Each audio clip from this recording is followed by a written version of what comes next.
En el siguiente video abordaremos el tema de cáncer de próstata. Introducción y epidemiología. De acuerdo con el Instituto Nacional de Salud Pública, en México el cáncer de próstata es el tipo de cáncer más mortífero en los hombres, 9.8 muertes por cada 100.000 hombres. Del total de defunciones por tumor maligno de próstata, el 89% se dieron en hombres de 65 años y más, según datos del INEGI. Como podemos ver en esta tabla, los tumores malignos ocupan el tercer puesto en causas de mortalidad de hombres a escala nacional, siendo el de próstata el primero en la lista, con 6.676 muertes durante el 2017. En cuanto a la definición, el adenocarcinoma prostático es el tumor maligno más frecuente del aparato genitourinario masculino, que puede diseminarse localmente por vía linfática y o por vía hematógena. Etiología y factores de riesgo. Tenemos dos tipos de factores de riesgo. El primero, o los principales, son los andrógenos, ya que el mantenimiento y desarrollo del cáncer de la glándula prostática está dado por los mismos. La edad, como ya lo habíamos comentado, es un factor predisponente. El 75% de los cánceres son diagnosticados en pacientes con más de 65 años. La genética juega un rol importante, ya que existe un incremento del riesgo relativo entre 1.5 y 5 veces en función del grado de parentesco o del número de familiares afectos. Entre otros factores de riesgo o factores secundarios, tenemos a la dieta y a los hábitos, también llamados factores modificables. Se sabe que un alto consumo de grasas, así como un consumo excesivo de carne, son factores predisponentes. El hábito tabáquico es el único que está directamente relacionado a este padecimiento. Diagnóstico y estadificación. La gran mayoría de hombres con padecimiento prostático, específicamente cáncer de próstata, cursan con un cuadro asintomático, ya que se encuentran dentro de estadios localizados de la enfermedad. Es hasta estadios avanzados que presentan los síntomas característicos: hematuria, hemospermia, uropatía obstructiva y dolor óseo. Es importante recalcar que el 25% de las uropatías obstructivas son sinónimo de cáncer de próstata. Antes de ver la clasificación TNM, debemos de entender esta cuestión. Con el color rojo está determinada la zona de transición. ¿Qué nos dice en un estudio ecográfico? Bueno, la zona de transición nos habla principalmente de una hiperplasia prostática benigna. Esto nos daría los signos obstructivos e irritativos que conocemos. En cambio, la zona periférica, representada con este color verdoso, nos habla de un carcinoma prostático. Es aquí donde los carcinomas aparecen. Estadificación del cáncer de próstata. En este artículo se presenta la séptima edición del sistema TNM de estadificación para el cáncer de próstata, vigente desde el 1 de enero del 2010. T1. Estadificación donde se sospecha que existe un proceso cancerígeno, pero no es palpable. La enfermedad está muy localizada. T2. Es un tumor palpable, pero se encuentra dentro de la glándula prostática. T3. Tumor que rebasa la cápsula prostática afectando a tejidos extraprostáticos. T4 hace alusión a un tumor extenso, en una palabra masivo, que abarca estructuras como el recto y la vejiga. Un dato importante es que no hay invasión a las vesículas seminales. En cuanto a los ganglios linfáticos regionales, la clasificación NX quiere decir que los ganglios linfáticos no pueden ser evaluados. N0, los ganglios linfáticos no están comprometidos. Y N1 se refiere a la presencia de metástasis en ganglios linfáticos regionales. La metástasis en el cáncer de próstata es de tipo osteoblástico, es decir, su actividad es mejor valorada en un gamagrama óseo, ya que el sitio de metástasis más frecuente es la columna. En la última tabla podemos ver la clasificación de la metástasis a distancia. M0, ausencia de metástasis a distancia. M1, ya existe la presencia de metástasis a distancia. M1A, presencia de metástasis en ganglios linfáticos no regionales. M1b, presencia de metástasis en tejido óseo. M1c, existencia de metástasis a distancia en otro sitio o sitios con compromiso óseo. No debemos olvidar que el sitio de metástasis más frecuente es la columna vertebral. Existen múltiples métodos para detectar el cáncer de próstata en etapas iniciales. Tenemos la prueba sanguínea del antígeno prostático, el examen digital de recto, la ecografía transrectal, la biopsia y los estudios por imágenes. Un algoritmo básico y concreto acerca del diagnóstico de cáncer de próstata es el siguiente. Pero, ¿dónde vamos a buscar el cáncer de próstata? Lo vamos a buscar en aquellos hombres mayores de 50 años si no existen factores predisponentes. Sin embargo, cuando hay factores, lo buscaremos desde los 40 años. El método fundamental de cribado continúa siendo el tacto rectal. Característicamente, el carcinoma es duro, nodular e irregular. Pese a la obtención de un tacto rectal normal, debemos asegurarnos con la toma del antígeno prostático específico. Como su nombre lo dice, es un marcador organoespecífico.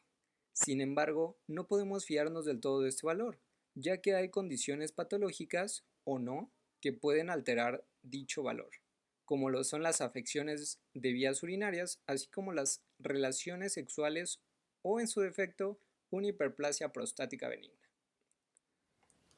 Este es un algoritmo básico, pero va a ser muy útil en nuestra práctica clínica. Entonces, como primer paso, vamos a realizar nuestro tacto rectal. Sin embargo, eso no quiere decir que nuestro paciente se encuentre en condiciones óptimas. Siempre debemos pedir el antígeno prostático. Ahora, ¿qué va a ocurrir aquí?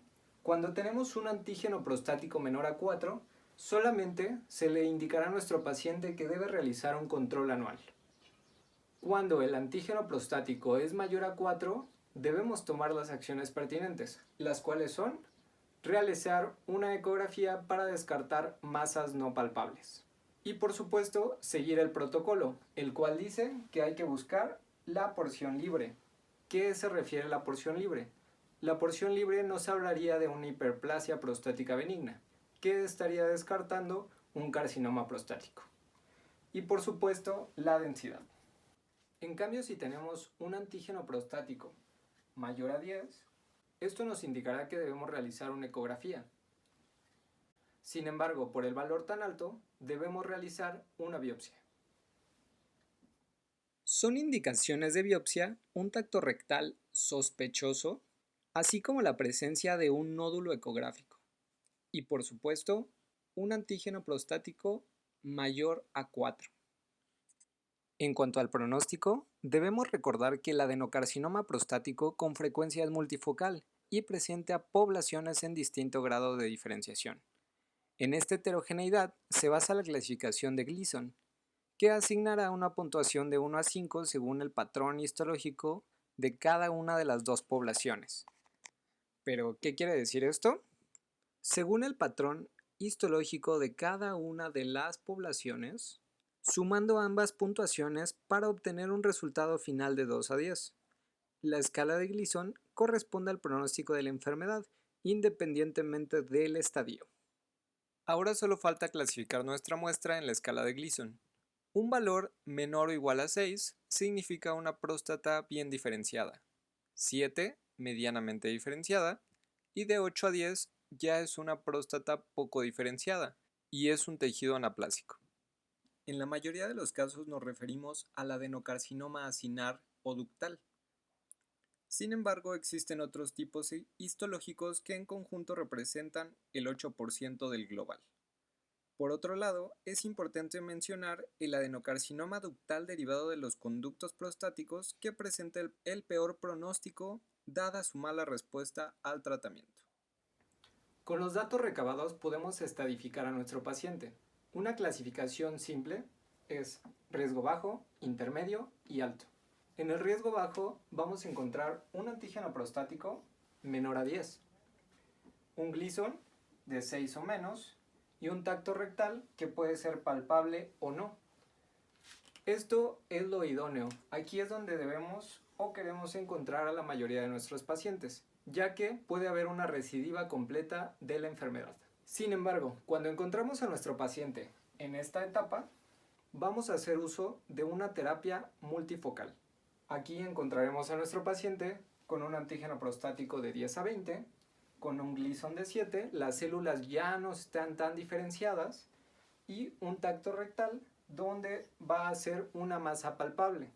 Por último, cuando encontramos a nuestros pacientes en riesgo alto, quiere decir que vamos a encontrar un antígeno prostático mayor a 20 nanogramos, un Gleason de 8 a 10 y una masa palpable. Ya por último, debemos de ver el tratamiento para cada grupo de pacientes.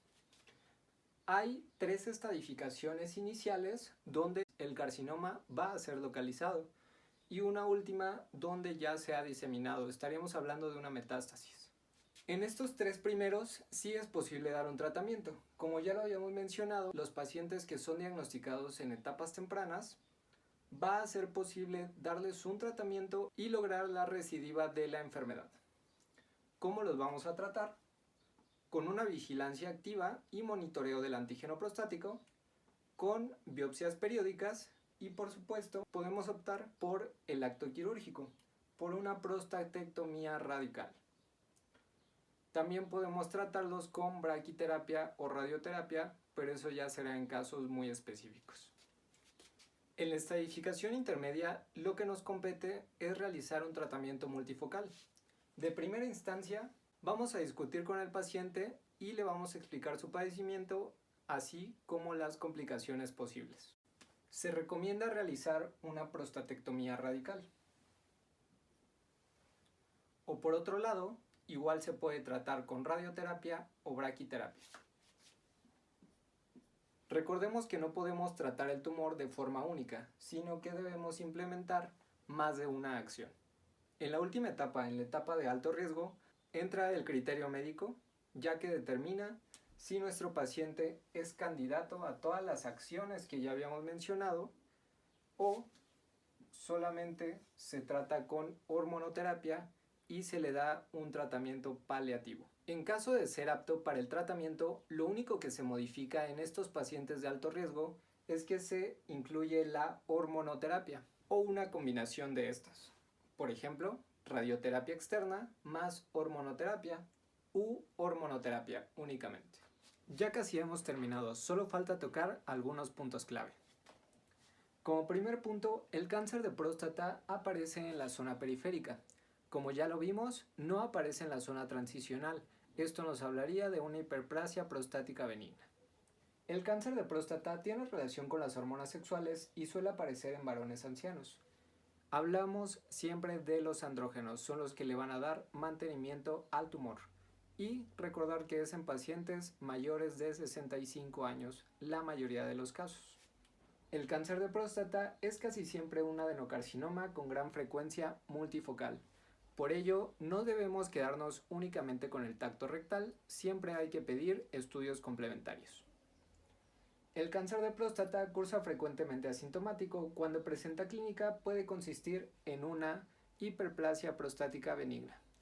Hay que recordar que los síntomas obstructivos irritativos siempre nos van a orientar a una hiperplasia prostática benigna, esto en la mayoría de los casos.